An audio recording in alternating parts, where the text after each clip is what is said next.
Hi friends, ನಮಸ್ಕಾರ ಎಲ್ಲರಿಗೂ. ಹಾಗೆ ಎಲ್ಲರಿಗೂ ರಮ್ಯಾ ಮನೆ ಅಡಿಗೆ ಚಾನಲ್ಗೆ ಸ್ವಾಗತ. ನಾನಿವತ್ತು ಮತ್ತೊಂದು ಕೂಲ್ ಆಗಿರೋ ರೆಸಿಪಿ ಜೊತೆ ಬಂದಿನಿ. ಅದು ಏನಂದ್ರ ಮಸಾಲ ಮಜ್ಜಿಗೆ. ಮನೆಯಲ್ಲೇ ಸ್ವಲ್ಪ ಮೊಸರಿದ್ರ ಇಂಥ ಗರ್ಮಿ ದಿನಗಳಲ್ಲಿ ಬೇಗನೆ ಮಾಡ್ಕೋಬಹುದಾದ ಮಸಾಲ ಮಜ್ಜಿಗೆ ರೆಸಿಪಿ ಜೊತೆ ಬಂದಿನಿ. ಈ ಮಸಾಲ ಮಜ್ಜಿಗೆ ಮಾಡೋದಕ್ಕ ಏನೇನ್ ಬೇಕಂತ ಒಮ್ಮೆ ನೋಡ್ಕೊಂಡ್ ಬರೋಣ.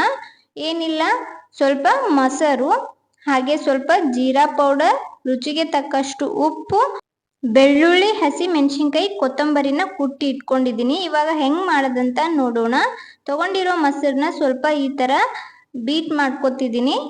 ಅದಕ್ಕೆ ಎಷ್ಟು ಬೇಕು ಅಷ್ಟು ನೀರನ್ನ ಸೇರಿಸ್ಕೋತಾ ಇದನ್ನ ಸ್ವಲ್ಪ ಬೀಟ್ ಮಾಡ್ಕೊಳ್ತೀನಿ. ನಿಮ್ಮ ಹತ್ರ ಮಜ್ಜಿಗೆ ಇದ್ರ ಮಜ್ಜಿಗೆನೆ ತಗೊಳ್ಬಹುದು. ಮಜ್ಜಿಗೆ ಇಲ್ಲ ಅಂದ್ರ ಮೊಸರು ಇರ್ತದಲ್ರಿ, ಮೊಸರನ್ನ ಈ ತರ ಮಜ್ಜಿಗೆ ತರ ಕಟ್ಕೊಳ್ಕತೀನಿ. ನಮ್ ಕಡೆ ಮಜ್ಜಿಗೆ ಕಟ್ಟೆದಂತ ಹೇಳ್ತಾರಿ, ಉತ್ತರ ಕರ್ನಾಟಕ ಜನ ನಾವು. ಇವಾಗ ಇದನ್ನ ಮಜ್ಜಿಗೆಯಾಗಿ ಕನ್ವರ್ಟ್ ಮಾಡ್ಕೊಳ್ಕತ್ತೀನ್ರಿ. ಇನ್ನು ಬೇಸಿಗೆನೆ ಚಲೋ ಆಗಿಲ್ಲ, ಇವಾಗ ಸ್ಟಾರ್ಟಿಂಗ್ ಇಷ್ಟು ಗರ್ಮಿ ಆಗ್ಲತ್ತದಂದ್ರ ಇನ್ನು 3 ತಿಂಗಳು ಯಾವ ತರ ಬಿಸಿಲು ಇರ್ತದಂತ ಹೇಳೋದೇ ಕಷ್ಟ.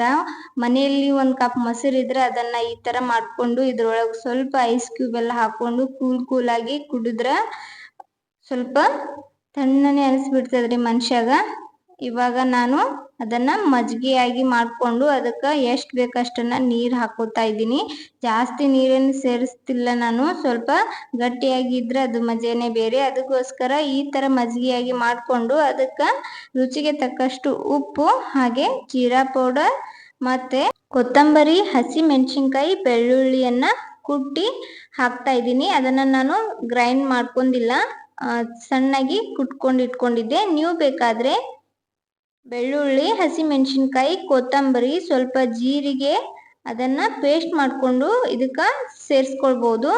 ನಾನು ಇದನ್ನೆಲ್ಲ ಸೇರಿಸ್ಕೊಂಡು ನೀಟಾಗಿ ಈ ತರ ಮಿಕ್ಸ್ ಮಾಡ್ಕೊಂಡು ಮೇಲ್ಗಡೆ ಗಾರ್ನಿಷ್ಗಾಗಿ ಸ್ವಲ್ಪ ಕೊತ್ತಂಬರಿನ ಹಾಕೊಂಡು ಇದನ್ನ ನಾನು ಸರ್ವ್ ಮಾಡ್ಕೋತೀನಿ.